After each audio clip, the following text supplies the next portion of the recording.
أحمد الله الذي أنزل على عبده الكتاب ولم يجعل له عوجا ففتح به قلوبا غلفا وعيونا عميا وأذانا سما فأقام به حججا وأصلي وأسلم على رسوله وآله وصحبه الذين كابدوا للدين وواصوا لأجله دججا ما دامت العيون تبتهج بآيات الله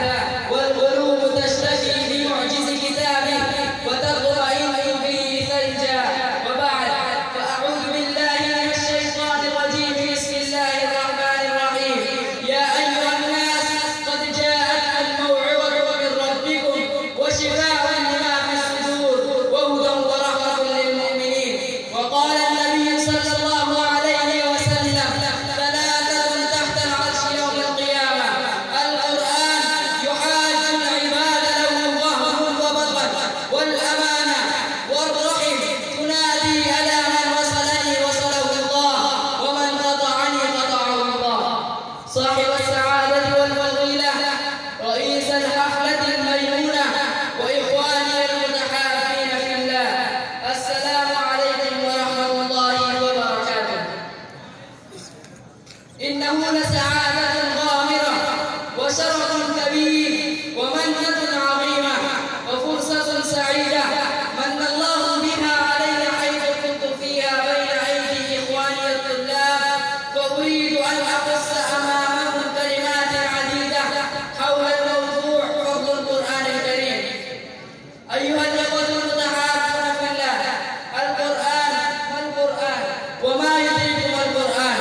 هو تنزيل عزيز من ربي وربكم ورب آبائكم الأولين لا يأتيه الباطل من بين يديه ولا من خلفه يتجمجم دون نصاعته وبراعته وفصاحته وبلاغته مصاقع العالم وخطباء العرب والعجم حتى أحرص ناطقهم وغير شقاشقهم أولم تسمعوا ما قال أفصحهم وأبلغهم الوليد بن مغيرة عندما لامست آذانه كلماته الطيبة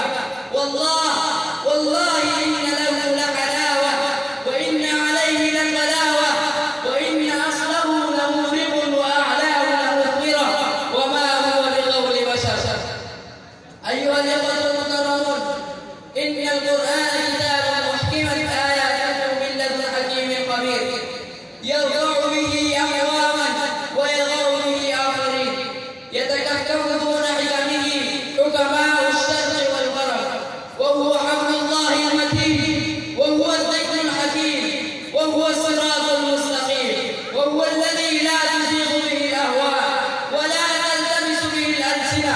ولا يشبع منه العلماء وهو الذي يتناقض من استنباط أحكامه ومسائله الفقهاء الجهابذة ويتلجج فرسان العلم وفلاسفة العصر من إحصاء ما حواه من نظام تهذيب النفوس وتدقيقها وتعليمات تربية العالم وهو الذي لا يخلق عن كثرة الرد ولا ينقضي عجائبه ولم تنتهي الجن إذا سمعوا حتى قالوا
ذلك كرامة؟